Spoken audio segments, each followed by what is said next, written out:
জনগণ যেহেতু চাচ্ছে না 3 মাসের মধ্যে নির্বাচন হোক, জনগণের কথা শুনে আমার মনে হয় এই অন্তর্বর্তীকালীন সরকারকে জনগণের কথাই শোনা উচিত, তারা যা চায়। এই সরকারের কাছে আপনার চাওয়াটা কি, আর দ্বিতীয় হলো যে এই সরকার কতদিন থাকা উচিত বলে আপনার কাছে? আচ্ছা, এই সরকার কতদিন থাকা উচিত বলে মনে করি, এটার উত্তর দিতে গেলে এটা আসলে আমি ব্যক্তিগতভাবে বলতে পারি না। যতদিন পর্যন্ত না দেশে এই অরাজকতা শেষ হচ্ছে, যে এই ধরনের ঘটনা, নিকারজনক ঘটনাগুলো ঘটেছে, এগুলোর বিচার হয় এবং নতুনভাবে যাতে রাজনীতির একটা সুস্থ ধারা তৈরি হওয়ার মতো দেশ প্রস্তুত না হয়, আমার মনে হয় ততদিন পর্যন্ত এই সরকার থাকা উচিত। কিন্তু আবার এটা ভুলেও গেলেও চলবে না, এই যে অস্থায়ী সরকারটা আছে, এই উপদেষ্টা মণ্ডলী আছে, তারা যাতে স্বেচ্ছাচারিতা করতে না পারে, তারা অনির্বাচিত সরকার, এটাও আমাদের মনে রাখতে হবে। তারা যাতে জনগণের স্বার্থে কাজ করার যেই শপথ গ্রহণ করে তারা এই মঞ্চে এসেছেন, তারা যতদিন পর্যন্ত এই শপথ পালন করবেন ততদিন পর্যন্ত আমরা তাদের পাশে আছি। কিন্তু তারা যদি জনগণের বিরোধিতা করে, তারা যদি জনগণের ইচ্ছার বিরুদ্ধে যায়, স্বার্থের বিরুদ্ধে যায়, তাহলে তাদের বিরুদ্ধেও ছাত্ররা অবস্থান নেবে এবং নেওয়া উচিত বলে আমি মনে করি। একটা মহল বলতেছে যে একটা রাজনৈতিক দল যে 3 মাসের ভিতরে নির্বাচন দেওয়া, আসলে দেশের এই পরিস্থিতি একজন শিক্ষার্থী আপনি যেহেতু ছাত্র আন্দোলনের সাথে জড়িত ছিলেন, এই মুহূর্তে 3 মাসের ভিতরে নির্বাচন দেওয়া সম্ভব? 3 মাসের ভিতরে নির্বাচন দেওয়ার মতো পরিস্থিতি নেই বলে আমি ব্যক্তিগতভাবে মনে করি। এটা এক একজন এক এক মত হতে পারে, কিন্তু আমার মনে হয় এই 3 মাসের মধ্যে মানে যেই মূলধারার রাজনীতির যে দলগুলো ছিল, আমার কাছে মনে হয় না এগুলোর বাইরে কোনো কিছু করা সম্ভব। জনগণ যেহেতু চাচ্ছে না 3 মাসের মধ্যে নির্বাচন হোক, জনগণের কথা শুনে আমার মনে হয় এই অন্তর্বর্তীকালীন সরকারকে জনগণের কথাই শোনা উচিত, তারা যা চায়। ছাত্র অভ্যুত্থান ঘটালেন আপনারা, সুবিধা পাচ্ছে অন্যরা। আচ্ছা, ছাত্র অভ্যুত্থান কিন্তু আমরা শুধুমাত্র আমাদের ছাত্রদের জন্য ঘটাইনি, এটা একটা গণ অভ্যুত্থান ছিল। এটা সুবিধা, আমরা চাই যে এই অভ্যুত্থানের, এই পরিবর্তনের, এই অরাজকতা শেষ হওয়ার সুযোগ সুবিধা সবাই পাবে। আমার যেই ভাই বোনটা কোনো ব্যক্তিগত কারণে বা তার রাজনৈতিক মতাদর্শের কারণে এই আন্দোলনে আসতে পারে না, সেও সুবিধা পায়। কিন্তু আমরা চাই না যে কোনো স্বার্থান্বেষী মহল এই যে ফাঁকা মাঠে গোল দিতে আসে, আমরা সেই জিনিসটা চাই না।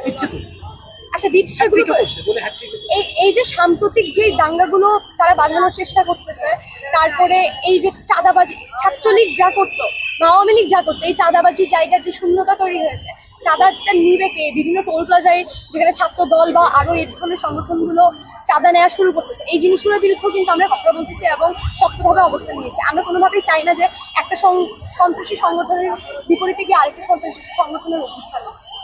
শহীদ চত্বর, ইব্রাহিম আলাইসাল্লাম, এলিভেটেড এক্সপ্রেসওয়ে, কি বলবেন? আচ্ছা, আমরা তো মানে আমাদের সংবিধানের অন্যতম একটা ভিত্তি হচ্ছে অসাম্প্রদায়িকতা। আমরা তো বৈষম্যের বিরুদ্ধে।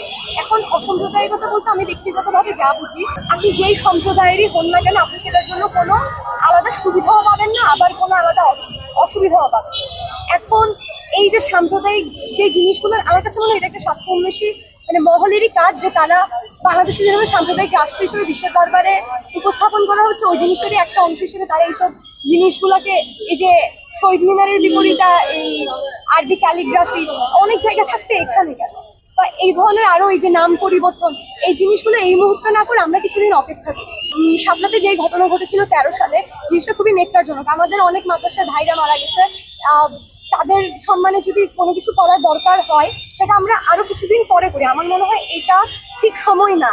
ওই শহীদদের প্রতি আমাদের শ্রদ্ধা নিবেদন করা বা যেই দিন এগুলো হয়েছিল এগুলোর বিচার করা অবশ্যই উচিত। স্বাধীন বাংলাদেশে এগুলোর অবশ্যই বিচার হতে হবে। মাদ্রাসার ছাত্র হচ্ছে বিশ্ববিদ্যালয়ের ছাত্র, কারো মৃত্যু কাম্য নয়, এগুলোর বিচার হতে হবে। কিন্তু সেই সময়টা শহীদ চত্বর মানে বানাই দিয়ে তো সেই বিচারটা হবে না। আমরা কিছুদিন অপেক্ষা করে এই দাবিগুলো আমরা সবাই মিলে একসময় অবশ্যই তুলবো এবং যত দ্রুত সম্ভব। শেষ প্রশ্ন আবার, বৈষম্য বিরোধী ছাত্র আন্দোলনে যারা সমন্বয়, দুজন তো ভালো পদ পাইছে, এদের সঙ্গে কি মানে আর আপনারা যারা সাধারণ শিক্ষার্থী দূরত্ব বা বৈষম্য তৈরি হচ্ছে? আচ্ছা, যারা সমন্বয় থেকে এখন উপদেষ্টা পদে গেছে, তারা এখন রাষ্ট্রীয় একটা দায়িত্ব আছে। এই সময়ে হয়তো তাদের পক্ষে সরাসরি আমাদের সাথে যোগাযোগ করা সম্ভব নয়, যোগাযোগে আসলে কিছুটা ফাটলি হয়েছে সত্যি বলতে। কিন্তু এই জিনিসটা আমরা আশা করছি ভাইরা যত দ্রুত সম্ভব তারা এই যে রাষ্ট্রীয় দায়িত্ব বুঝে নিয়ে দ্রুত এই সমস্যাগুলো সমাধান করবে। হ্যাঁ, তার রাঘব বলতে হবে না। আচ্ছা, এখন মানে ছাত্র প্রতিনিধি যেহেতু থাকার দরকার ছিল, কেউ না কেউ তো যেত। এখন যতজন সমন্বয়ক ছিল 200-300 বা 2-3 হাজার, সবাইকে তো সমন্বয় থেকে উপদেষ্টা বানানো সম্ভব নয়। তারা আমাদের প্রতিনিধি, তারা আমাদের মাধ্যমে ওখানে গিয়েছে। আমরা তাদের থেকে ভালো কিছুই আশা করছি। এখন রাঘব বল হবে কিনা কিংবা তারা ক্ষমতার অপব্যবহার করবে কিনা, এটা আসলে সময়ের অপেক্ষা। তারা এই ধরনের কোনো কাজ করলে সেটার বিরুদ্ধে